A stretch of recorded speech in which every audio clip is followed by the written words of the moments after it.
সুপ্রিয় দর্শক, আপনাদের প্রীতি ও শুভেচ্ছা জানিয়ে শুরু করছি জাতীয় টেলিভিশন কলেজ পর্যায়ের বিতর্ক প্রতিযোগিতা 2025 প্রথম রাউন্ডের আজকের অনুষ্ঠান।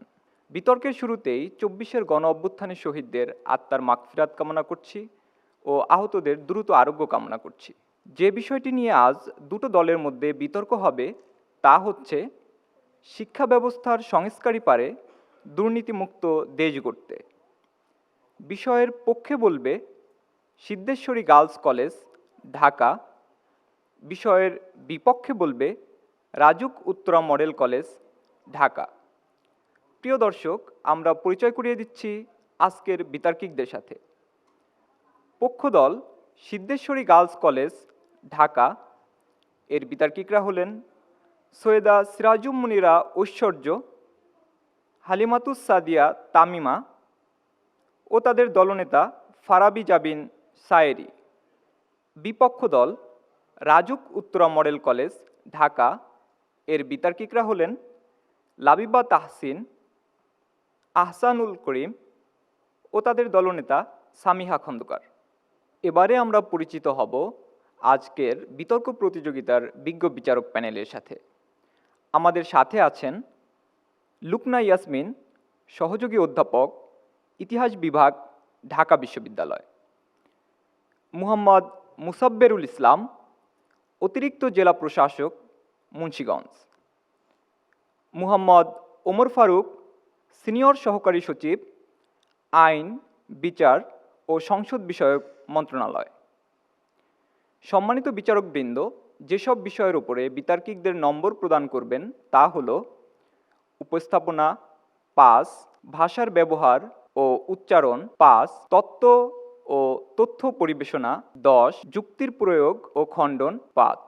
প্রিয় দর্শক, সবশেষে আমরা পরিচিত হব আজকের অনুষ্ঠানের সম্মানিত সভাপতির সাথে, যিনি পুরো অনুষ্ঠানটি পরিচালনা এবং আজকের বিতর্কের ফলাফল প্রদান করবেন। আমাদের মাঝে সভাপতি হিসেবে উপস্থিত হয়েছেন অধ্যাপক ডক্টর এম জাহাঙ্গীর আলম চৌধুরী, মাননীয় কোষাধ্যক্ষ, ঢাকা বিশ্ববিদ্যালয়। এবারে সম্মানিত সভাপতিকে মঞ্চে এসে আসন গ্রহণ করার জন্য বিনীত অনুরোধ জানাচ্ছি।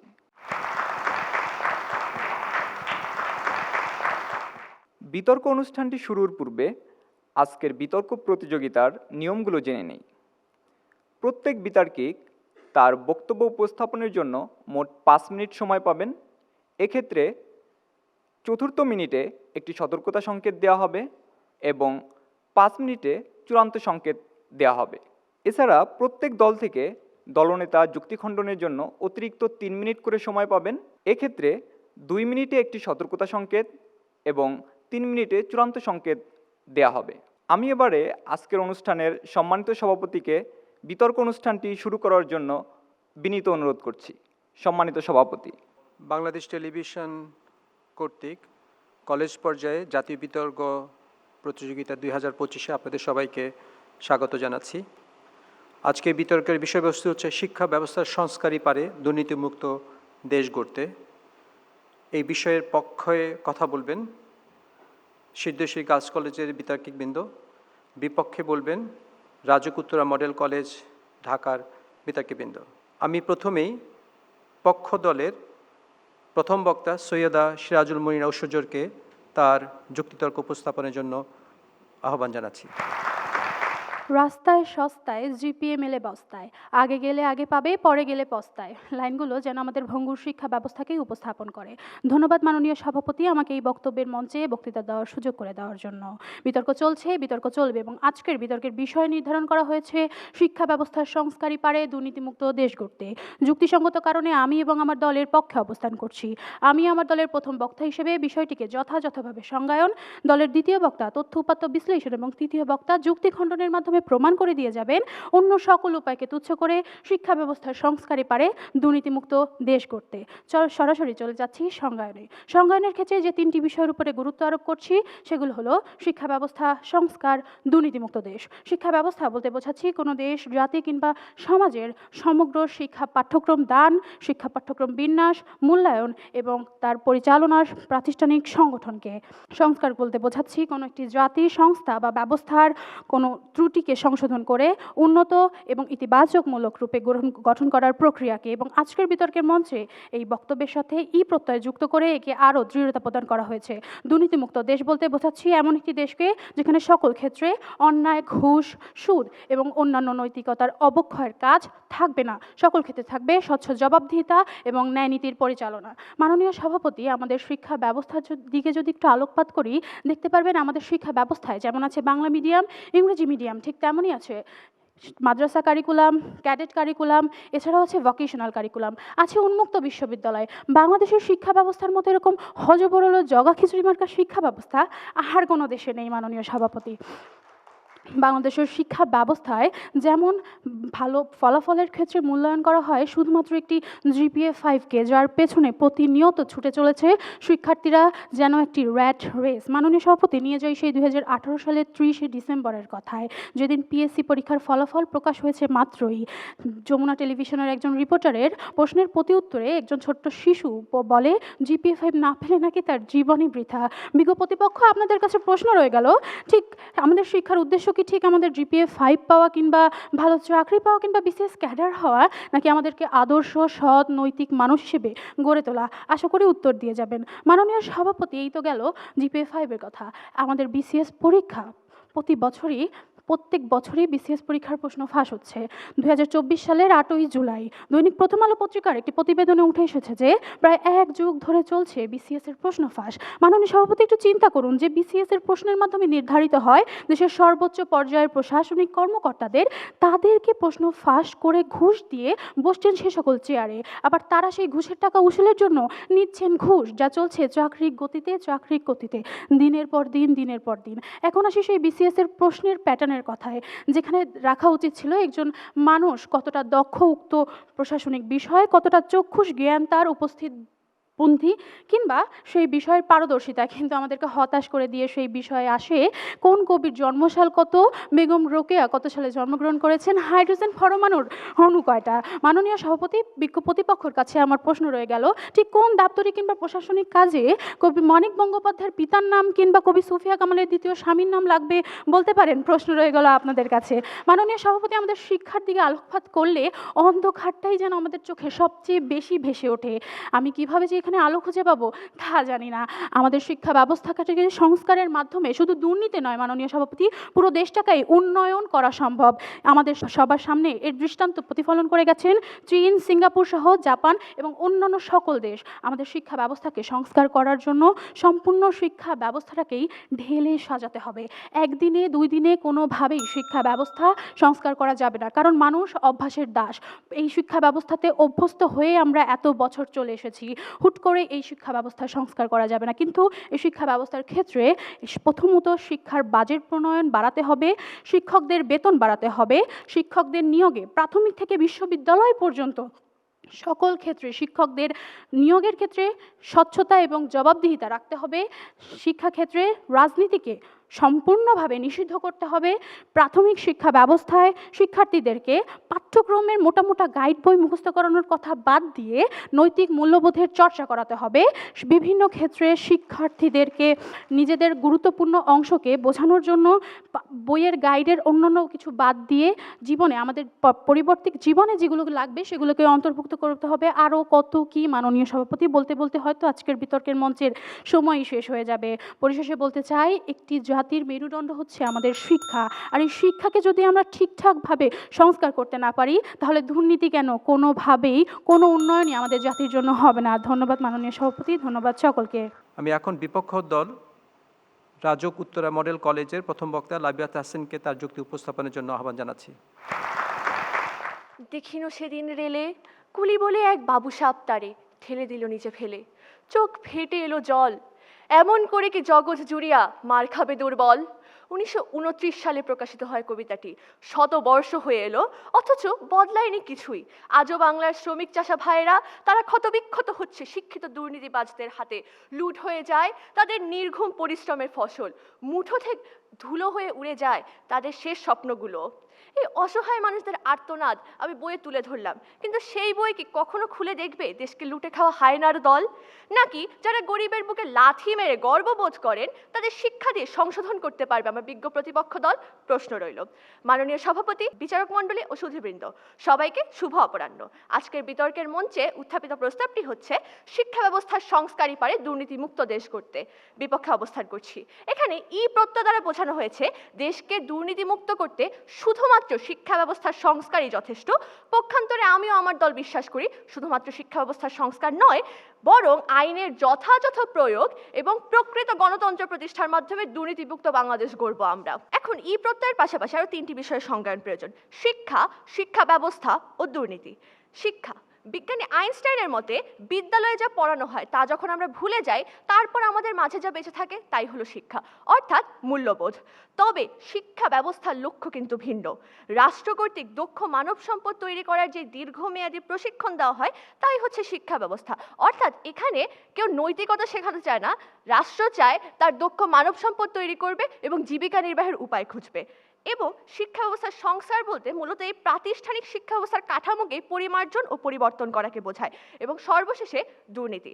রাষ্ট্রবিজ্ঞানী মরিসের মতে দুর্নীতি হলো ব্যক্তিগত স্বার্থের জন্য অবৈধভাবে রাষ্ট্রীয় ক্ষমতার ব্যবহার। মাননীয় সভাপতি, উন্নয়নশীল ও জনবহুল আমাদের বাংলাদেশ। বর্তমানে শিক্ষিত বেকারের সংখ্যা 27 লক্ষ ও বেকারত্বের হার 4.2%। তথ্যসূত্র প্রথম আলো 9 মার্চ 2025। এখন এত বেকারত্বের হারকে কিভাবে কমানো যাবে? তাই দুঃখজনক হলেও সত্য যে এদেশে শিক্ষা প্রতিষ্ঠানে শিক্ষার্থীরা পড়াশোনা করে শুধুমাত্র একটি ভালো চাকরির লোভে, পেটে অন্ন জোগানোর আশায়। তাদের কাছে নৈতিকতা খুবই গৌণ একটি বিষয়। এমন রাষ্ট্রীয় কাঠামোতে শিক্ষা ব্যবস্থার কেমন সংস্কার আনা হলে মানুষের ন্যূনতম জীবিকা উপার্জনের এই লক্ষ্য ত্যাগ করে তারা নৈতিকতা বা নৈতিক মূল্যবোধকে মুখ্য হিসেবে গ্রহণ করবে তা প্রশ্ন রেখে যাচ্ছি। ব্রিটিশদের রেখে যাওয়া ভঙ্গুর আমলাতন্ত্র আইন ব্যবস্থা যখন আমরা সংশোধন করতে পারবো, তখনই আমরা একটি গণতান্ত্রিক রাষ্ট্র ব্যবস্থা প্রতিষ্ঠা করতে পারবো এবং এদেশকে দুর্নীতির বেড়াজাল থেকে মুক্ত করতে পারবো। যথাযথ সংজ্ঞানের পাশাপাশি আজকে আমি প্রথম বক্তা হিসেবে যুক্তি উপস্থাপন, আমার দ্বিতীয় বক্তা তথ্য সহ যুক্তিগুলো বিশ্লেষণ এবং সবশেষে আমার তৃতীয় বক্তা সমন্বয় সাধন, যুক্তি খণ্ডন ও যথাযথ বিশ্লেষণের মাধ্যমে প্রমাণ করে দিয়ে যাবে যে দুর্নীতিমুক্ত দেশ গড়তে শিক্ষা ব্যবস্থার সংস্কারই যথেষ্ট নয়, বরং প্রয়োজন আইনের যথাযথ প্রয়োগ ও প্রকৃত গণতন্ত্র প্রতিষ্ঠা। শাসক গোষ্ঠীর দুর্নীতির চাতাকলে দুর্ভিক্ষের জ্বালায় ক্ষুধার্ত কবি রফিক আজাদের হাহাকার শুনতে পাই। উড্ডীন পতাকা সহ খাদ্যমন্ত্রী ও মন্ত্রীর গাড়ি, আমার ক্ষুধার কাছে কিছুই ফেলনা নয় আজ। ভাত দে হারামজাদা, তা না হলে মানচিত্র খাবো। আজ কাঁদছে আমার সোনার বাংলা, লুট হয়ে যাচ্ছে আমাদের স্বপ্ন। এই পশু অপেক্ষা অধমদের শিক্ষা ব্যবস্থার সংস্কার করে ঠিক কিভাবে সংশোধন করবেন আমার প্রতিপক্ষ দল? প্রশ্ন রইল। মাননীয় সভাপতি, 2024 সালে বিশ্বের সবচেয়ে দুর্নীতিগ্রস্ত দেশের তালিকায় বাংলাদেশের অবস্থান ছিল 14তম এবং 23 সালে তা ছিল 10ম। খুব ভালো তালিকা আমি বলবো না, তবে পরিপূর্ণ গণতন্ত্রের অভাব এবং আইনের শাসন না থাকায় গত 15 বছরে স্বৈরাচারের দুর্নীতি আমাদের দেশের অর্থনীতিকে করেছে অন্তঃশ্বাস শূন্য। কিন্তু মাত্র কয়েক মাসের ব্যবধানে যখন এদেশে স্বৈরাচারের শাসন থেকে দেশটি মুক্ত পায়, তখনই দেশের দুর্নীতির হার কিন্তু কিছু অংশে কমে আসে এবং তাই আমরা বলতে পারি এবং দেশে ফিরে আসে গণতন্ত্র ও নিশ্চিত হয় আইনের প্রয়োগ। তাই আমরা বলতে পারি যে দ্রুত আইনের শাসন যখন আমরা প্রতিষ্ঠা করতে পারবো, তখন এই দুর্নীতিকে ক্রমাগত কমানো সম্ভব। আজ 3টি যুক্তি উপস্থাপনের মাধ্যমে আমি আমার অবস্থানটি স্পষ্ট করব। 1, নৈতিক শিক্ষা দুর্নীতি প্রতিরোধে ভূমিকা রাখলেও শিক্ষা ব্যবস্থা কখনোই নৈতিক শিক্ষা প্রদান করতে পারে না। 2, দুর্নীতি মানুষের সহজাত প্রবৃত্তিগত অপরাধ যা আইনের কঠোর প্রয়োগই প্রতিরোধ করতে পারে। এবং 3, প্রকৃত গণতন্ত্র প্রতিষ্ঠা করে শাসক শ্রেণীর জবাবদিহিতা ও জনগণের ক্ষমতায়ন নিশ্চিত করা সম্ভব। প্রমোদ চৌধুরী বহু আগেই বলে গিয়েছেন, সুশিক্ষিত মানুষ মাত্রই স্বশিক্ষিত। কেননা ন্যায়শীলতা, সততা, দায়িত্বশীলতা এগুলো আমাদেরকে শিক্ষা প্রতিষ্ঠান শেখাতে পারে, কিন্তু আদৌ একজন মানুষ এইসব গুণগুলো নিয়ে একটি সুশিক্ষিত এবং সুনাগরিক হিসেবে গড়ে উঠতে পারবে কিনা তা কিন্তু সেই ব্যক্তির সম্পূর্ণ সদিচ্ছার উপরে নির্ভর করে থাকে। কেননা এইসব বিষয়গুলো পরিমাপের আসলে কোনো মাপকাঠি নেই। আর এজন্যই আমাদের শিক্ষা ব্যবস্থার যতই পরিবর্তন আর হোক না কেন, যতদিন পর্যন্ত না আমার দেশের দামাল ছেলেরা এই ধরনের নৈতিকতা পরিমাপক যন্ত্র আবিষ্কার করছে, ততদিন পর্যন্ত আমরা আসলে কখনোই নৈতিকতার উপর ভিত্তি করে একটি রাষ্ট্রের দুর্নীতি মুক্ত করতে পারবো না। তাই আমরা বলতে চাই যে দিনে দিনে বহু বাড়িয়াছে দ্বারা শুধিতে হইবে ঋণ। আমি এই পর্যায়ে পক্ষদল সিদ্ধেশ্বরী গার্লস কলেজ ঢাকায়ের দ্বিতীয় বক্তা হালিমাতুস সাদিয়া তামিমাকে তার যুক্তি উপস্থাপনের জন্য আহ্বান জানাচ্ছি। আমরা টাকা দিয়ে রাস্তা বানাইনি, স্কুল বানিয়েছি, কারণ সৎ ও শিক্ষিত মানুষ থাকলে রাস্তা নিজেরাই বানাবে এবং তারা দুর্নীতি করবে না, বলেছিলেন এক ফিনিশ শিক্ষামন্ত্রী ক্রিস্টা কিউরো। উপস্থিত আজকের বিতর্ক সভার মাননীয় সভাপতি, বিজ্ঞ বিচারক মণ্ডলী, আমার বিজ্ঞ প্রতিপক্ষ এবং উপস্থিত সবাইকে আমার সালাম, আসসালামু আলাইকুম। আমাদের আজকের বিতর্কের বিষয় শিক্ষা ব্যবস্থার সংস্কারই পারে দুর্নীতিমুক্ত দেশ গড়তে। অত্যন্ত সঙ্গত কারণে আমি এবং আমার দল এর পক্ষে দৃঢ় অবস্থান করছি। মাননীয় সভাপতি, দুর্নীতি একটি আচরণ যা রূপ নেয় অভ্যাসে এবং শিক্ষাই পারে সেটিকে দূর করতে। কিন্তু যে শিক্ষা ব্যবস্থা শুধুমাত্র পরীক্ষায় ভালো নম্বর প্রাপ্তির মধ্যে সীমাবদ্ধ থাকে, সেই শিক্ষা ব্যবস্থা ঠিক কতটুকু দুর্নীতিকে রোধ করবে? তাই তো দেশ থেকে দুর্নীতিকে নির্মূল করতে এমন এক শিক্ষা ব্যবস্থা প্রয়োজন যা শেখায় নৈতিকতা, দায়িত্ববোধ, মানবিকতা ও মূল্যবোধ। এবং এ ধরনের শিক্ষা ব্যবস্থাই তৈরি করতে পারে সচেতন নাগরিক, এবং সচেতন নাগরিকই পারে দুর্নীতির বিরুদ্ধে সামাজিক প্রতিরোধ গড়ে তুলতে। তাই তো বলবো, দুর্নীতিমুক্ত দেশ গড়তে হলে প্রয়োজন শিক্ষা ব্যবস্থার সংস্কার। মাননীয় সভাপতি, 15 জুলাই 2025 সালে প্রথম আলোতে প্রকাশিত এক প্রতিবেদনে দেখা যায় প্রফেসর ডক্টর মোহাম্মদ ইউনুস বলেন, শিক্ষার সংস্কারের মাধ্যমে বৈষম্যহীন সুশাসিত নতুন বাংলাদেশ গড়তে হবে। প্রাথমিক শিক্ষায় যোগ্য প্রধান শিক্ষক নিয়োগ এবং ইন্টারনেট ভিত্তিক শিক্ষা ব্যবস্থা দুর্নীতি কমিয়ে আনতে সাহায্য করবে। অর্থাৎ তার মূল বক্তব্য, শিক্ষা ব্যবস্থার সংস্কারের মাধ্যমেই আমরা পারবো দুর্নীতিমুক্ত বাংলাদেশ গড়তে। তাই নয় কি বিজ্ঞ প্রতিপক্ষ? আমার প্রথম বক্তা একটি প্রশ্ন রেখে গিয়েছিলেন, কিন্তু আপনারা তার উত্তর দেননি। আমি আপনাদের প্রশ্নের উত্তর দিব। আমার বিপক্ষ দলের বক্তা যে বারবার বলে গেলেন আজও বাংলার চাষা ভাইয়েরা শিক্ষিত জনগণের হাতে নির্যাতিত। হ্যাঁ, আমি তাই বলছি, আজও বাংলার চাষা ভাইয়েরা শিক্ষিত জনগণের হাতে নির্যাতিত, কারণ আমাদের দেশের শিক্ষা ব্যবস্থা আজও ভঙ্গুর, তার সংস্কারের প্রয়োজন। মাননীয় সভাপতি, আইনের কথা তারা বারবার বলছেন। আইন পরিবর্তনশীল, সরকার পরিবর্তন হতে পারে, কিন্তু শৈশবের সেই কোমল হৃদয় স্থায়ী দাগ কেটে যাওয়া শিক্ষা কখনোই পরিবর্তনশীল নয়। তাই তো শিক্ষা ব্যবস্থার সংস্কার ছাড়া দুর্নীতিমুক্ত দেশ গড়ার স্বপ্ন দেখা যেন অন্ধকারে ঢিল ছোড়ার মতো কথা। আমার বিজ্ঞ প্রতিপক্ষ নিশ্চয়ই জানেন, 1970 সালে ফিনল্যান্ড সরকার একটি পাগলাটে সিদ্ধান্ত নেন। তারা বলেন, আমরা কোনো খাতে টাকা খরচ করব না, শুধুমাত্র শিক্ষা খাতে টাকা খরচ করব, কেননা শিক্ষা ঠিক না থাকলে অন্য কোনো কিছু ঠিক থাকবে না। এবং তাদের এই সিদ্ধান্তের ফলাফল আজ সকলের সামনে। ফিনল্যান্ড আজ বিশ্বের সবচেয়ে কম দুর্নীতিগ্রস্ত দেশের তালিকায় শীর্ষে। এরপরেও কি কিছু বলার থাকে আমার বিপক্ষ দলীয় বন্ধুরা?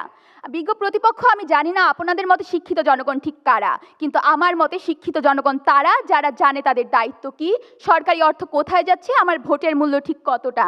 তারপরও তারাই পারে দুর্নীতির বিরুদ্ধে আওয়াজ তুলতে। কিন্তু তিক্ত সত্য এই যে আমাদের দেশের শিক্ষা ব্যবস্থা শুধু শিক্ষিত জনগণ নয়, চাকরি পাওয়ার যন্ত্র তৈরি করে। যে শিশু পঞ্চম শ্রেণী থেকেই দেখে টাকা দিলেই বেশি নম্বর পাওয়া যায়, সে বড় হয়ে কেন বিশ্বাস করবে না ঘুষ না দিলে কোনো কাজ হয় না? এমন শিক্ষা ব্যবস্থা দিয়ে দুর্নীতিমুক্ত দেশ গড়ার স্বপ্ন দেখা যেন ঘোড়ার পাখায় ভর করে আকাশ ছোঁয়ার স্বপ্ন দেখার মতো। মাননীয় সভাপতি, আমাদের শিক্ষা ব্যবস্থাটা ঠিক কি সেটা তো আমরা কিছুদিন আগেই দেখলাম, যখন আমাদের দেশের পুলিশেরা আমাদের শিক্ষকের উপর গুলি চালিয়েছে। যে শিক্ষক তাদেরকে পুলিশ হওয়ার জন্য যোগ্যতা অর্জন করিয়েছে, সেই শিক্ষকের উপর যখন গুলি চালাতে আমার দেশের পুলিশেরা 1 মিনিট ভাবেনি, তখন সেই শিক্ষা ব্যবস্থা নিয়ে আমি কিভাবে দুর্নীতিমুক্ত দেশ গড়ার স্বপ্ন দেখতে পারি? তাই তো দুর্নীতিমুক্ত দেশ গড়তে হলে আমাদের প্রয়োজন শিক্ষা ব্যবস্থার সংস্কার করা। মাননীয় সভাপতি, আমি বারবার বলবো যে শিক্ষা ব্যবস্থার সংস্কার ছাড়া দেশের দুর্নীতি কখনোই রোধ হবে না। আমার বিপক্ষদলীয় বন্ধু অবশ্যই বলতে পারেন, শিক্ষা ব্যবস্থার সংস্কারের জন্য তো আমাদের দেশে অনেক পদক্ষেপ গ্রহণ করা হয়েছে, শিক্ষা কমিশন গঠন করা হয়েছে। কিন্তু আমি তাদেরকে মনে করিয়ে দিতে চাই, যখন 1972 সালে কুজ্যোতি খোটা শিক্ষা কমিশন, 1976 সালে ডক্টর জাফর আহমেদ শিক্ষা কমিশন, 1983 সালে মজিদ খান শিক্ষা কমিশন, 1988 সালে মফিজউদ্দিন শিক্ষা কমিশন, 1997 সালে শামসুল হক শিক্ষা কমিশন, 2001 সালে এম এ বারী শিক্ষা কমিশন, 2003 সালে মনিরুজ্জামান মিয়া শিক্ষা কমিশন, 2009 সালে কবির চৌধুরী শিক্ষা কমিশন গঠন করা হয়, তখন কোনোটি স্থায়িত্ব লাভ করেনি। অতএব আমাদের শিক্ষা ব্যবস্থার সংস্কারও হয়নি, আর শিক্ষা ব্যবস্থার সংস্কার হয়নি বলে বাংলাদেশ আজ দুর্নীতির শীর্ষে অবস্থান করছে। মানে সভাপতি, দ্য ডেইলি স্টারের 2019 সালে 28 সেপ্টেম্বরে প্রকাশিত একটি প্রতিবেদন হতে দেখা যায়, দেশে শিক্ষিত দুর্নীতিবাজদের সংখ্যা সর্বোচ্চ। যে শিক্ষা জাতির মেরুদণ্ড, সে মেরুদণ্ড আজ ভঙ্গুর, এবং এই ভঙ্গুর মেরুদণ্ড নিয়ে শিক্ষিত ব্যক্তিরা আজ দুর্নীতিতে জর্জরিত। তাই আর বলার অপেক্ষা রাখে না শিক্ষা ব্যবস্থার সংস্কার ছাড়া দেশে দুর্নীতি মুক্ত করা অসম্ভব। মাননীয় সভাপতি, আপনি বারবার আমার বিপক্ষ দলীয় বন্ধুরা বারবার বলে যাচ্ছেন সুশিক্ষা পেলেই দুর্নীতি দেশ থেকে মুক্ত হবে, কিন্তু সুশিক্ষা তারা কিভাবে পাবে? তাদের সুশিক্ষা কারা দেবে? নিশ্চয়ই পরিবার দেবে। পরিবার এই সুশিক্ষা কিভাবে পাবে? শিক্ষা ব্যবস্থার সংস্কার হলেই সেই শিক্ষা ব্যবস্থা থেকে তারা সুশিক্ষা পাবে এবং সেই সুশিক্ষায় শিক্ষিত হবে দেশের জনগণ। তাই তো বলবো, আসুন আমরা সবাই বলি শিক্ষা ব্যবস্থার সংস্কারই পারে দুর্নীতিমুক্ত দেশ গড়তে। ধন্যবাদ মাননীয় সভাপতি, ধন্যবাদ সবাইকে। আমি এই পর্যায়ে বিপক্ষ দল রাজুক উত্তরা মডেল কলেজের দ্বিতীয় বক্তা আহসানুল করিমকে তার যুক্তি উপস্থাপনের জন্য আহ্বান জানাচ্ছি। রিক্ত আমি, নিঃস্ব আমি, দেবার কিছু নেই, আছে শুধু ভালোবাসা, দিয়ে গেলাম তাই। বলা শেখ হাসিনার ভোল্টে পাওয়া যায় 832 ভরি স্বর্ণ। অন্যদিকে দেশ গড়ার কারিগর, অর্থাৎ দেশের যে কাণ্ডারি, যে দেশের যে মূল শক্তি, তাদের গড়ার যে কারিগর শিক্ষক, তাদেরই পেনশনের টাকা তুলতে আজ ঘুরতে হয় এই টেবিল থেকে ওই টেবিলে, গুনতে হয় ঘুষের মোটা অঙ্কের টাকা। ধন্যবাদ মাননীয় সভাপতি আমাকে বক্তব্য দানের সুযোগ করে দেওয়ার জন্য।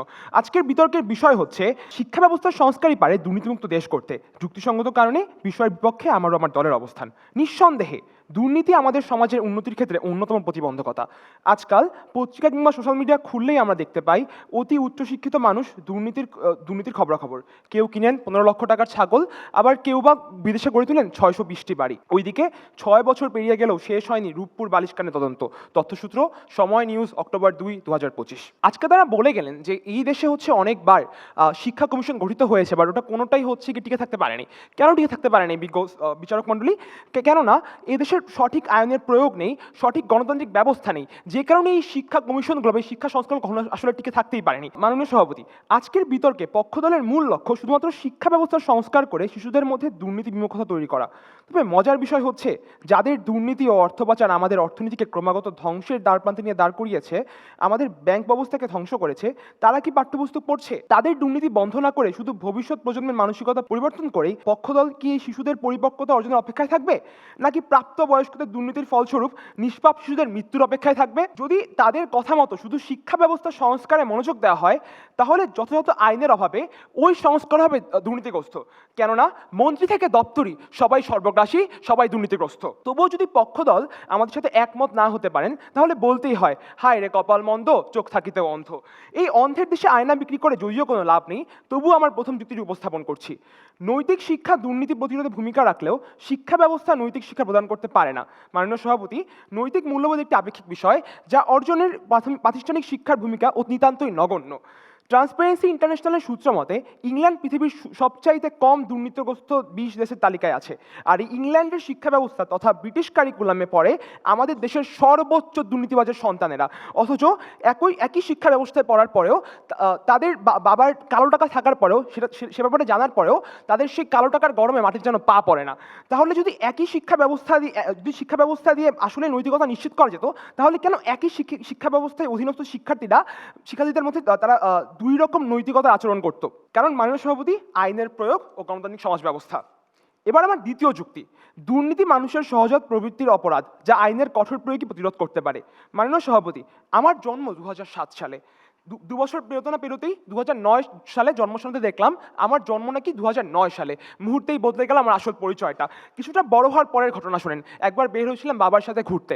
বাবা বিপরীত লেনে গাড়ি চালাচ্ছিল, হঠাৎ এক পুলিশ অফিসার আটকিয়ে আমাদেরকে জেরা করতে আমার বাবা 500 টাকার একটা নোট গুঁজে দিতেই সে আমাদেরকে ছেড়ে দিলেন। তার মুখের ক্ষিপ্ত চেহারা মুহূর্তেই বদলে গেল একটা মুচকি হাসিতে, এবং গাড়ি চলতে লাগলো নিচ গতিতে। তার কিছুদিন পরের ঘটনা, আমার বাবা ক্যানাডায় নতুন বাড়ি করেছে, দেখতে যাব, তাই গেলাম পাসপোর্ট রিনিউ করতে পাসপোর্ট অফিসে। গিয়ে দেখি এক বিশাল লাইন, মানুষের হাঁসফাঁস। এর মধ্যে আমার বাবা একটা কল করলো কাকে জানি, এর মধ্যে দেখলাম কি আমরা একদম লাইনের শেষ থেকে লাইনের সামনে চলে গেলাম, মুহূর্তেই কাজ শেষ। এবার আর একটু পরের ঘটনা, আমি অনেক বড় হয়ে গেছি চাকরির ইন্টারভিউ দিতে দেখলাম আমাকে কোনো প্রশ্নই করা হলো না। জিজ্ঞাসা করা হলো ব্যাগে কত আছে, বললাম মোটে 11 লাখ, শেষ, আমার চাকরি হয়ে গেল। ঠিক এইভাবেই এই গল্পের প্রতিটা চরিত্র কাল্পনিক হলেও প্রতিটা অন্যায় আমাদের জীবনে পরিচিত বাস্তবতা। আমরা সবাই জানি যারা এসব করছে তারা নৈতিকতার পথে নেই, তবুও তারা করে কারণ রাষ্ট্রীয় ব্যবস্থা তাদেরকে বাধা দিতে অক্ষম। তারা নৈতিকতার পথে নেই, অন্যায় করছে, জবাবদিহিতা নেই। আর তারা খুব ভালো করে জানে তাদেরকে কখনোই বিচারের আওতায় আনা হবে না, কারণ বিচার ব্যবস্থা নেই। যদি শুধুমাত্র নৈতিক মূল্যবোধী মানুষকে অন্যায় থেকে দূরে রাখতে পারতো, তাহলে যে ব্যক্তি সাধারণ রাস্তায় সিট বেল্ট ছাড়া গাড়ি চালায়, সেই ব্যক্তি কেন ক্যান্টনমেন্টের সব নিয়ম মেনে চলে? এই জন্যই অ্যারিস্টটল বলেছেন, আইনের ভয় যেখানে নেই সেখানে মানুষের বিবেক ঘুমিয়ে পড়ে। এই কারণে 1950 সালে সিঙ্গাপুরের মতো কম জনবল দেশেও সিপিআইবি গঠন করে পুলিশ, বিচারক, মন্ত্রী সবাইকে দুর্নীতির জন্য আইনের আওতায় আনে। ফলে আজ অন্যতম দুর্নীতিহীন দেশের তালিকায় সিঙ্গাপুরের নাম সবার আগে, কেননা আইন সর্বজনীন ও নিরপেক্ষ একটি মানদণ্ড। আইন ধনী, গরিব, জাতি, ধর্ম নির্বিশেষে সবার জন্য সমান। আইন কোনো বাহ্যিক বিষয় দ্বারা প্রভাবিত হয় না। তাই চলুন প্রকৃত গণতন্ত্র আইনের সুশাসন প্রতিষ্ঠা করে দুর্নীতির বিরুদ্ধে এক রোল মডেল রূপে পৃথিবীর কাছে পরিচিত করে তুলি আমাদের প্রিয় এই দেশকে। একটি বাংলাদেশ, তুমি জাগ্রত জনতার, সারা বিশ্বের বিস্ময় তুমি আমার অহংকার। আমি এই পর্যায়ে পক্ষ দল সিদ্ধেশ্বরী গার্লস কলেজের তৃতীয় বক্তা ও দলনেতা ফারাবি জামিন সাইরিকে তার যুক্তি উপস্থাপনের জন্য আমন্ত্রণ জানাচ্ছি। সালটি ছিল 2024। একটি কলেজে পড়েছিল আমার এসএসসি পরীক্ষার সিট। গণিতে আমি বরাবরই দুর্বল। চারপাশ দিয়ে যখন ছোট ছোট চিরকুটের আদান প্রদান, ঠিক তখনই আমার হাতে এসে পৌঁছেছিল 4 নং সৃজনশীলের গ নাম্বারের উত্তর। সেই দিন যদি সেই চিরকুটগুলোকে আপন করে নিতে পারতাম, তাহলে হয়তো আমার পেছনের সিটে বসা মেয়েটির মতো টেস্ট পরীক্ষায় ফেল করে আমিও ট্যালেন্টফুলে বৃত্তিই পেতাম। ধন্যবাদ মাননীয় সভাপতি আমাকে বক্তৃতা দানের সুযোগ দেওয়ার জন্য। বিতর্ক চলছে এবং আজকের বিতর্কে বিষয় নির্ধারিত হয়েছে শিক্ষা ব্যবস্থার সংস্কারই পারে দুর্নীতিমুক্ত দেশ করতে। পক্ষে বলছি, শিক্ষা মানুষকে শুধু চাকরি দেয় না, শিক্ষা মানুষকে মনুষ্যত্ব শেখায়। আর যেখানে মনুষ্যত্ব আছে সেখানে দুর্নীতির জায়গা নেই। দুর্নীতি হঠাৎ জন্ম নেওয়া কোনো ব্যাধি নয়, এটি মানুষের চিন্তা, মানসিকতা এবং মূল্যবোধের অবক্ষয়। আর এই মানসিকতা গড়ে ওঠে শিশুকাল বা শিক্ষা জীবনে। তাই আমরা প্রকৃত অর্থে যদি দেশকে দুর্নীতিমুক্ত করতে চাই, তাহলে আমাদের দরকার দুর্নীতিমুক্ত শিক্ষা ব্যবস্থা। আমরা যদি লক্ষ্য করে দেখি, দুর্নীতিগ্রস্তদের অধিকাংশই প্রাতিষ্ঠানিকভাবে শিক্ষিত এবং ক্ষমতায়িত। তারা ভালো হলে যেমন দেশের ব্যাপক ভালো, তেমনি খারাপ হলে তারা দানবীয় রূপে ধ্বংসও চালাতে পারে। তাহলে স্বাভাবিকভাবে প্রশ্ন আসে, আমাদের বিদ্যমান শিক্ষা ব্যবস্থা কি নৈতিকতা সম্পূর্ণ শিক্ষা দিতে ব্যর্থ? অবশ্যই ব্যর্থ। কেননা এইসব দুর্নীতি দানবেরা যে আমাদের শিক্ষা ব্যবস্থা নানা স্তর পার করে এসেছে, এতে কিন্তু আমাদের কোনো সন্দেহ নেই। প্রতিপক্ষ মাননীয় সভাপতি, আমি শীতের বাতাসে শুনতে পাই সেই সব মানুষের আর্তনাদ যারা কাঁপছে রাস্তায় শীতে শুয়ে। কিন্তু আমাদের বাংলাদেশের ওপর পাশের চিত্র একেবারেই ভিন্ন। উপজেলা নির্বাহী কর্মকর্তা কবির হোসেন ত্রাণের নামে 49 লাখ টাকার অর্থ ক্রয় দেখিয়ে আত্মসাৎ করে সেই অর্থ। তথ্যসূত্র যমুনা টেলিভিশন। উপজেলা নির্বাহী কর্মকর্তার এত পড়াশোনা পড়ো তার নৈতিক মূল্যবোধের এই অবক্ষয় কিসের চিত্র বহন করছে তা কিন্তু আমরা বুঝতেই পারছি। একটি ছোট্ট শিশু স্কুলে ভর্তির আগে যে জিনিসটা প্রথম শিখে সেটা হলো ভালো স্কুলে ভর্তি হতে দরকার মেধা না, ডোনেশন। গণ্যমান্য স্কুলগুলোতে যে দেশে 1-1.5 লাখ টাকার বিনিময়ে ভর্তি হওয়া যাচ্ছে, সেই দেশের শিক্ষা ব্যবস্থা আপনাকে কতটা শতটা শিক্ষা দিবে বলে মনে হয় প্রতিপক্ষ? মাননীয় সভাপতি, 19 নভেম্বর 2025 জনপ্রশাসন মন্ত্রণালয়ের বিসিএস এর 43তম ব্যাচের 3 জন সহকারী কমিশনারকে পদ থেকে অপসারণ করা হয়। তাছাড়া জুলাই অভ্যুত্থানের পর 43তম বিসিএস এর সুপারিশপ্রাপ্ত অনেকেই গ্যাজেট থেকে বাদ পড়ে। এখন কথা হচ্ছে, শিক্ষা ব্যবস্থা কেন এতটা দুর্বল হবে যে এইসব জেলা প্রশাসন, উপজেলা প্রশাসনের মতো উচ্চপদস্থ ব্যক্তিরা রাজনৈতিক পরিচয়ে পদোন্নতি পাবে? এই ভঙ্গুর শিক্ষা ব্যবস্থার মাধ্যমে রাজনীতির নাম ধরে সেই সুবিধা নিয়ে এইসব উচ্চপদস্থ ব্যক্তিরা একই প্রথায় দুর্নীতির মাধ্যমে নিয়োগ করছে আরও দুর্নীতিবাজদের। সেই সব দুর্নীতিবাজদের দিয়ে তাদের নিয়োগ করে আপনারা আশা করবেন, আপনারা প্রয়োগ করবেন কঠোর আইন, তাদের দিয়ে আশা করবেন আপনারা দুর্নীতিমুক্ত সোনার বাংলাদেশ। সিঙ্গাপুরে 1965 সালে শিক্ষায় 80% দুর্নীতি ছিল। মেরিট ভিত্তিক শিক্ষা চালু করার পর পিআইসিতে 1 নং হয় এবং সিপিআই 5 নং হয়। ফিনল্যান্ডের শিক্ষা ব্যবস্থা সংস্কারের পর দুর্নীতি কমেছে 90%। পিআইসি এর রিপোর্ট 2022।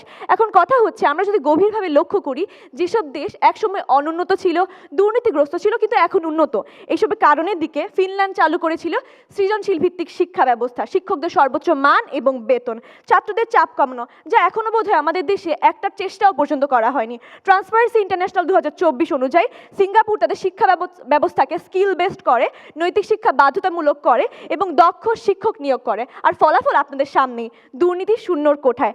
একসময় যে দেশ ছিল দরিদ্র, এখন সেটি বিশ্বের সবচেয়ে ধনী দেশগুলোর মধ্যে একটি। ফিনল্যান্ডের সততা, জাপানের শৃঙ্খলা কিংবা সিঙ্গাপুরের উন্নয়ন, সবকিছুর মূলে কিন্তু একটি, শিক্ষা ব্যবস্থার সংস্কার, যা নির্দেশ করে যে শিক্ষা ব্যবস্থার সংস্কার ছাড়া আমরা আমাদের রাষ্ট্রের উন্নতিও কল্পনা করতে পারছি না।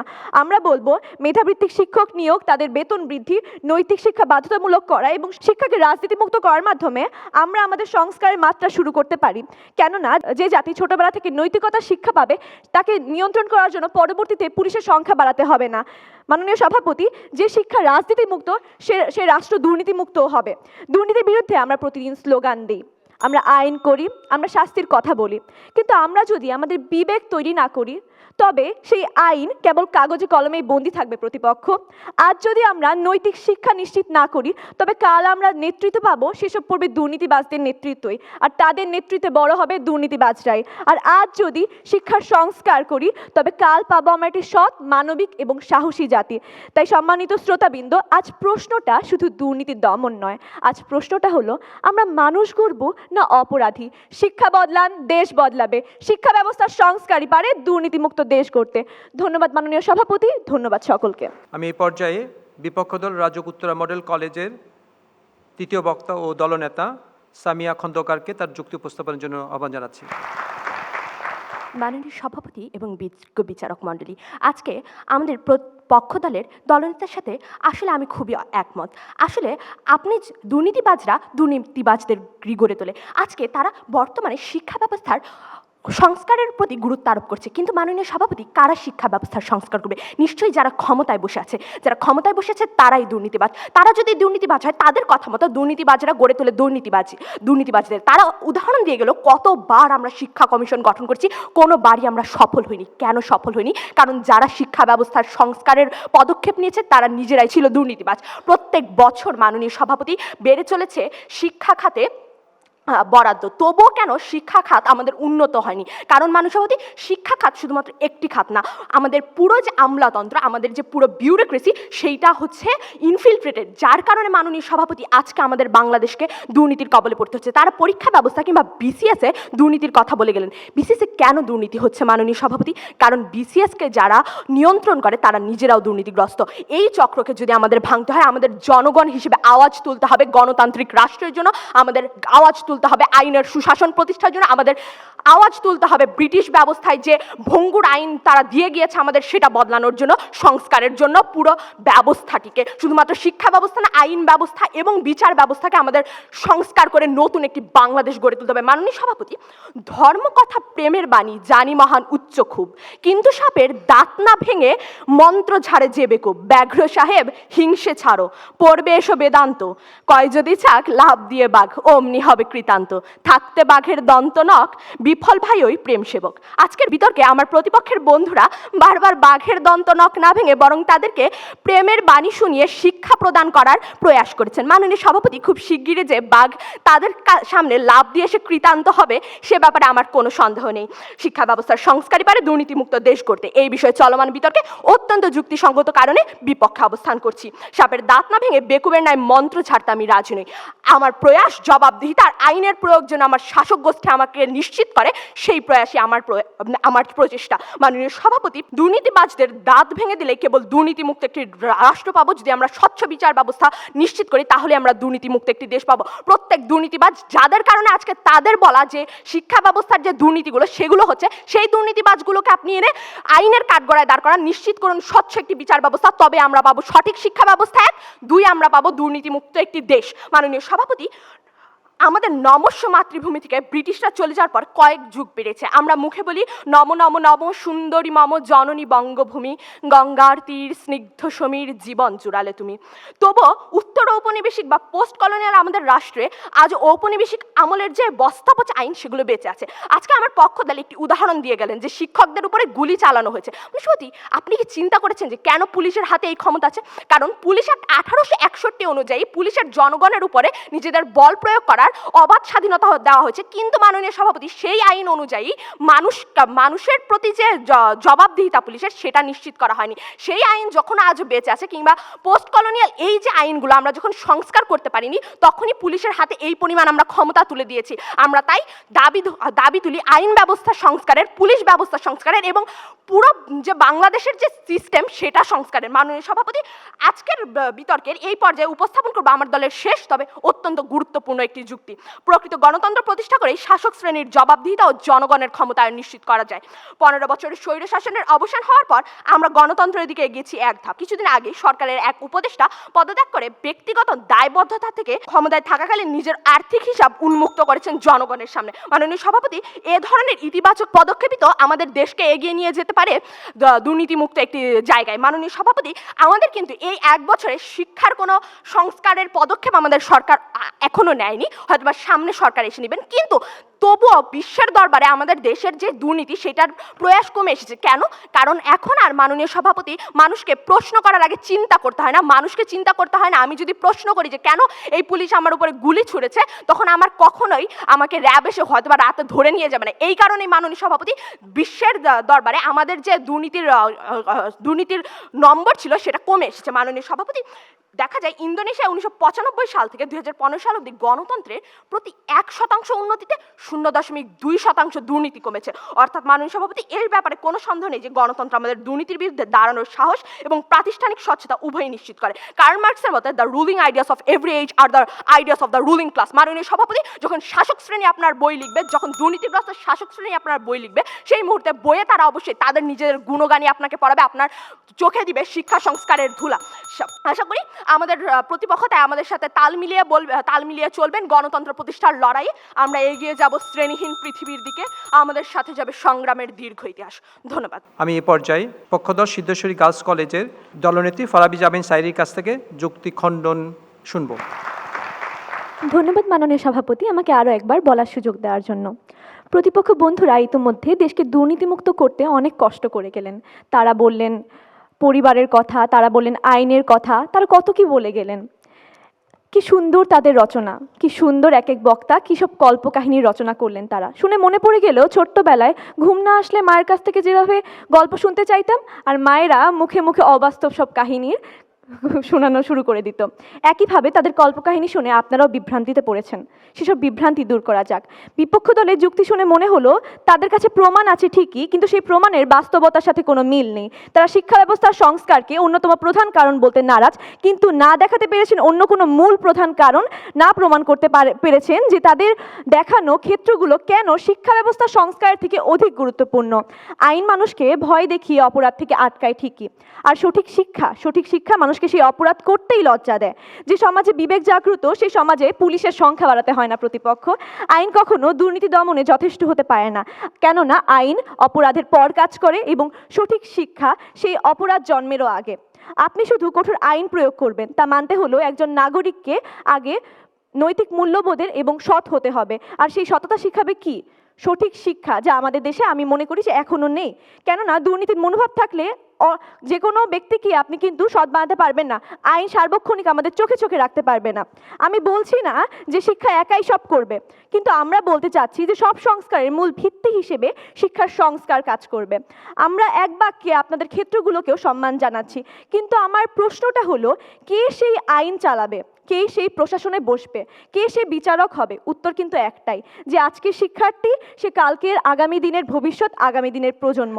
মাননীয় সভাপতি তারা প্রত্যয় যুক্ত করে প্রথম বক্তা একমাত্র কারণ হিসেবে শিক্ষা ব্যবস্থাকে দায়ী করলো, কিন্তু আমার দলের প্রথম বক্তা যখন সংজ্ঞায়ন করে গেল সে কিন্তু যথাযথ যুক্তিসহ বলেছে যে আমরা এখানে বলছি শিক্ষা ব্যবস্থার সংস্কার অন্যতম সংস্কারের থেকে প্রধান কারণ হিসেবে একটি বলে আমরা বিবেচনা করছি। তাদের সংজ্ঞায়নে যেখানে ভুল সেখানে আমি আসলে কি বলবো আমি বুঝতে পারছি না। তারা বলল শিক্ষা ব্যবস্থা মানে তারা মানব সম্পদ তৈরি করা বোঝাচ্ছে। তাই যদি হয়ে থাকে তাহলে দ্বিতীয় বক্তা যেভাবে বলে গেল ঠিক সেভাবে পক্ষদল আমরা অন্ধই থাকতে চাই। কেননা আমিও আমার অন্ধদল বিশ্বাস করি যে শিক্ষা ব্যবস্থা যে সংস্কার চাচ্ছি সেই শিক্ষা ব্যবস্থা সংস্কারটা হচ্ছে একজন মানুষকে সৎ, নৈতিক মূল্যবোধ সম্পন্ন এবং নৈতিক গুণ সম্পন্ন একজন নাগরিক তৈরি করা। মাননীয় সভাপতি, আজ যদি শিক্ষা ব্যবস্থা সংস্কার না করি তবে কাল আপনার সেই টেবিলে ঘুরতে হবে যে টেবিলের কথা আমাদের প্রতিপক্ষরা বলে গেল। মাননীয় সভাপতি, যদি তাই হয় এই অন্ধ আমাদের অবস্থা, তাহলে এই অঙ্গভঙ্গি থেকেই আসলে আমাদের শিক্ষা ব্যবস্থার আজকে এই অবস্থা।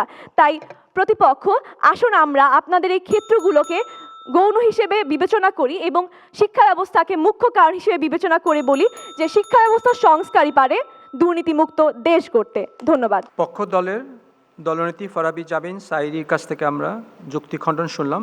আমি এই পর্যায়ে বিপক্ষ দল রাজুক উত্তরা মডেল কলেজের দলনেত্রী সামিয়া খন্দকারকে তার যুক্তি খণ্ডন করার জন্য আহ্বান জানাচ্ছি। মাননীয় সভাপতি, এ জগতে হায় সেই চায় ভুরি ভুরি, সেই যায় ভুরি ভুরি যার বেশি রয়েছে। মাননীয় সভাপতি, আজকে যখন মন্ত্রী আমলা সকলে দুর্নীতিগ্রস্ত, অর্থাৎ মাননীয় সভাপতি হয়তোবা শিক্ষা ব্যবস্থার সংস্কারের প্রয়াস যদি আপনি নেন, আপনি যদি প্রকৃত গণতন্ত্র কিংবা জবাবদিহিতা নিশ্চিত না করতে পারেন, অর্থাৎ আপনার শাসক গোষ্ঠী একটি শিক্ষা ব্যবস্থা আপনাকে সামনে নিয়ে আসলো, কিন্তু আপনি সেই শিক্ষা ব্যবস্থাটিকে প্রশ্ন করতে পারবেন না, অর্থাৎ আপনার দেশে গণতন্ত্র নেই, কিংবা সেই শিক্ষা ব্যবস্থার যে সংস্কার, সেটার যে বাজেট, সেটা থেকে আপনার শিক্ষা সচিব নিয়ে গেলো একটি বড় অংশ। সেক্ষেত্রে আপনি না করতে পারবেন প্রশ্ন, না আপনার আইন ব্যবস্থা তাকে কাঠগড়ায় দাঁড়া করাতে পারবে। তখন কি আদৌ শিক্ষা ব্যবস্থার সংস্কার নিশ্চিত হবে? মাননীয় সভাপতি, আমি অবশ্যই মনে করি একটি দেশের শিক্ষা ব্যবস্থা অবশ্যই শক্ত হওয়া প্রয়োজন।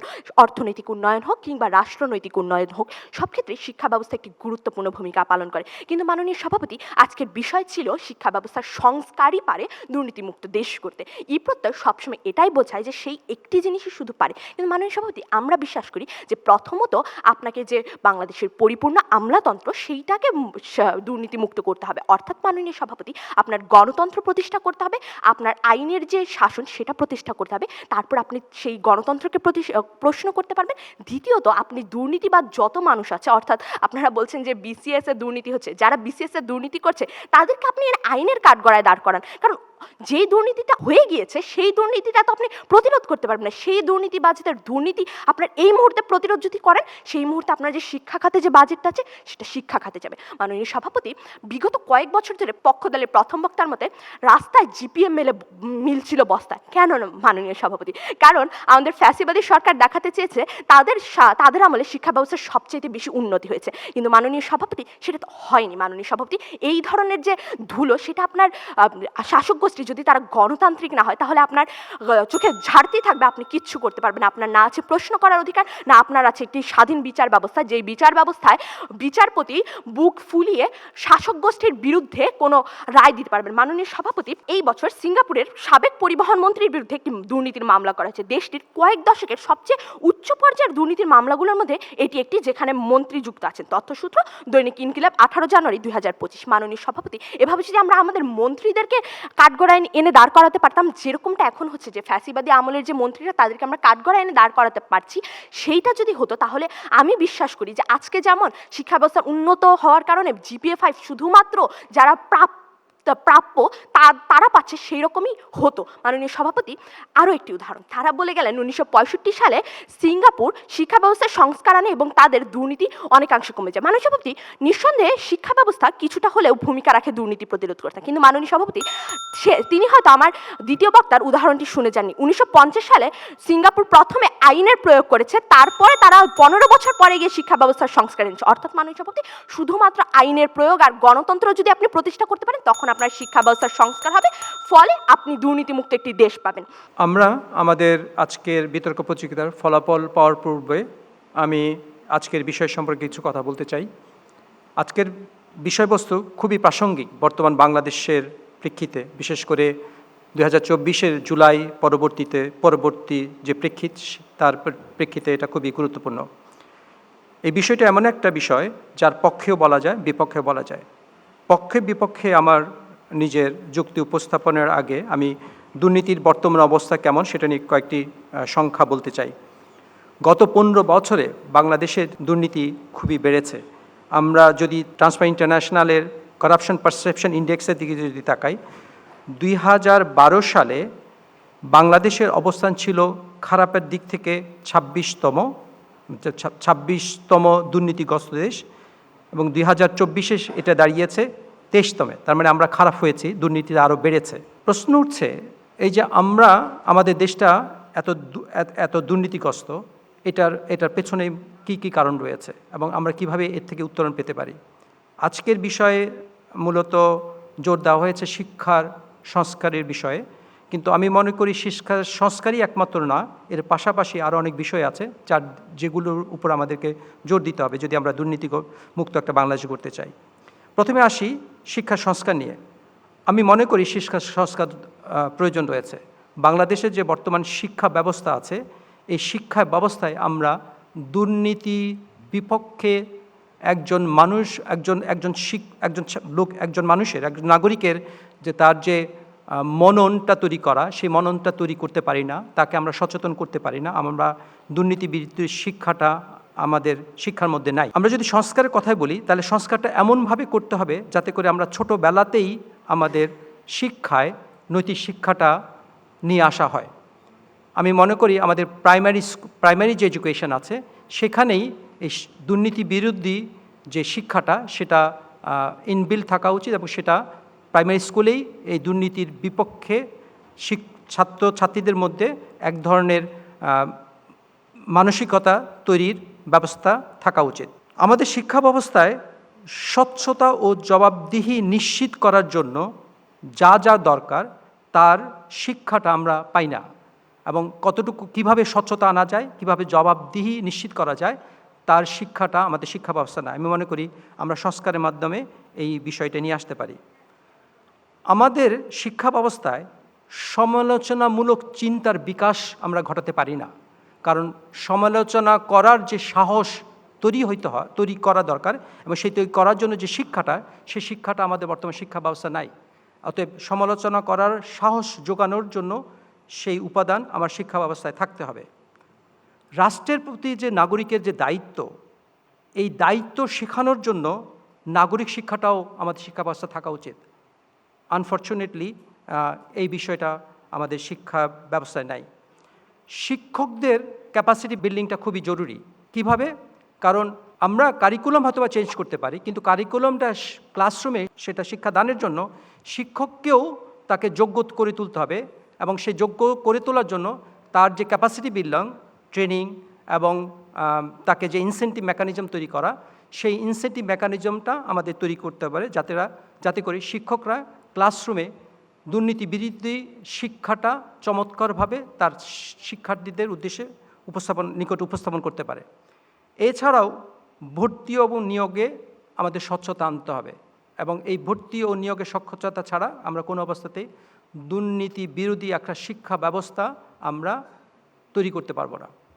এখন আমি সংস্কারের পক্ষে উপস্থাপন করলাম, কিন্তু সংস্কারের বিপক্ষে যদি বলতে চাই, আমি মনে করি শুধুমাত্র ক্লাসরুমে পড়িয়েই দুর্নীতি বিরোধী একটা সমাজ তৈরি করা সম্ভব না।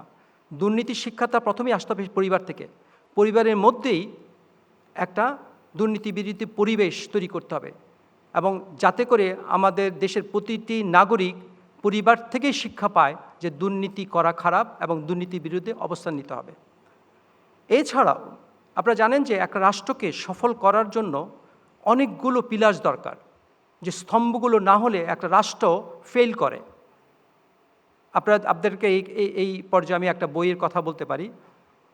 দুইজন Nobel laureate, professor Acemoglu and professor Robinson, দুজনে খুব বিখ্যাত, হার্ভার্ড একজন শিকাগোর প্রফেসর, এই দুই বিশ্ববিদ্যালয়ের অধ্যাপক। তারা একটা বই লিখেছেন, হোয়াই নেশনস ফেল। তারা ওই বইতে দেখিয়েছেন রাষ্ট্রের কিছু মৌলিক স্তম্ভ যদি ঠিকমতো কাজ না করে একটা রাষ্ট্র হয়ে ওঠে না, রাষ্ট্র ফেল করতে বাধ্য।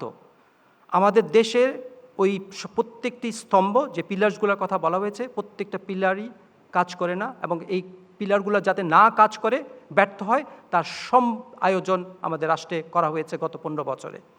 আমি মনে করি ওই যেসব স্তম্ভ, যেমন এই স্তম্ভগুলো কী কী হতে পারে, একটা হচ্ছে গিয়ে law enforcement agency, judiciary, bureaucracy, anti corruption commission, public service commission, এই ধরনের প্রতিষ্ঠানগুলোকে আমাদের, এবং শিক্ষা এবং স্বাস্থ্য, এই প্রতিষ্ঠানগুলোকে আমাদেরকে জোরদার করতে হবে, তার ক্যাপাসিটি বিল্ডিং করতে হবে, যাতে করে আমরা একটা দুর্নীতি বিরুদ্ধে সমাজ তৈরি করতে পারি। তবে আমি অবশ্যই মনে করি বাংলাদেশের বর্তমান শিক্ষা ব্যবস্থা দুর্নীতিমুক্ত একটা সমাজ তৈরি করার জন্য কোনো অবস্থাতেই উপযোগী নয়, এবং এই শিক্ষার সংস্কার জোরালোভাবে দরকার, এবং শিক্ষার মধ্যেই মরাল যে এডুকেশনটা, এথিক্যাল যে এডুকেশনটা, এটা আমাদেরকে দিয়ে দিতে হবে, যাতে করে শিক্ষার্থীদের মাথার মধ্যে চিরজীবনের জন্য, আজীবনের জন্য এটা আমরা ঢুকে যাই যে দুর্নীতি খারাপ, দুর্নীতি দিয়ে এই পুরো রাষ্ট্র ক্ষতিগ্রস্ত হয়, সমাজ ক্ষতি হয়, এখানে বৈষম্য তৈরি হয়, এবং যেই বৈষম্যটা কোনো অবস্থাতেই রাখা যাবে না।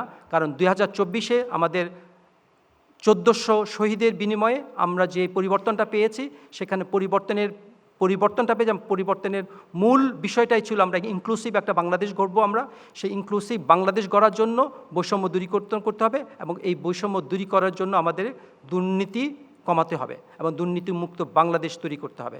এবং আমি মনে করি ইনশাআল্লাহ সামনে এরকম একটা দুর্নীতিমুক্ত একটা শিক্ষা সংস্কার আমরা করতে পারবো এবং দুর্নীতিমুক্ত বাংলাদেশ গড়ার জন্য আর যেসব কার্যক্রম নেওয়া প্রয়োজন আমরা সেগুলো নিয়ে বাংলাদেশকে দুর্নীতিমুক্ত করতে পারবো। ফলাফল এসে গেছে।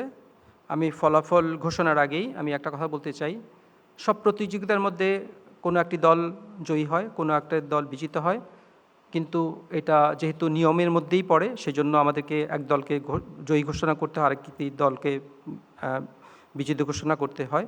কিন্তু তার মানে এই নয় যে যে বিজিত দল যে যোগ্য ছিল তা কিন্তু কোনো অবস্থা নয়। আমি দুই দলকেই ধন্যবাদ জানাতে চাই এবং অভিনন্দন জানাতে চাই। আজকের এই প্রতিযোগিতার বিজয়ী দল সিদ্ধেশ্বরী গার্লস কলেজ